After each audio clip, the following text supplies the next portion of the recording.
শুনুন শুনুন শুনুন, যে এক বোতল পানি খেয়ে রোজা ভাঙবে তাকে এক মাসের বাজার সদাই পুরস্কার দেওয়া হবে।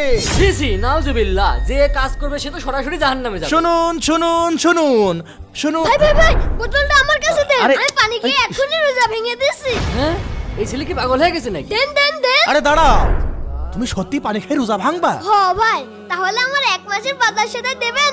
হ্যাঁ দেবো নে, কিন্তু তুমি পানি খেয়ে রোজা ভেঙে ফেলবা, এত বড় গুনাহ করবা, কারণ কি? ভাই, বাড়িতে আমার দাদু।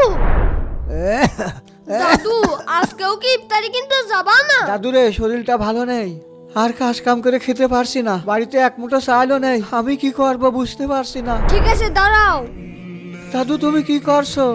আজকে আমি কাজ করে তোমার জন্য খাবার আর ইফতারি ব্যবস্থা করবো ইনশাআল্লাহ। ছোট ভাই, আমি বুঝতে পেরেছি, তার মানে তুমি এই খাবারগুলোর আসল হকদার, আর আমি তো তোমাকে পরীক্ষা করছিলাম। তুমি এই খাবারগুলো রাখো, এ নাও এ নাও, আর এর জন্য তোমাকে পানি খেয়ে রোজা ভাঙা লাগবে না। ভাই সত্যি বলছেন? হ্যাঁ। ধন্যবাদ ভাই, আল্লাহ আপনাকে উত্তম প্রতিদান দেবে। বন্ধুরা, আমি কি ঠিক করেছি? কমেন্টে অবশ্যই জানাবে।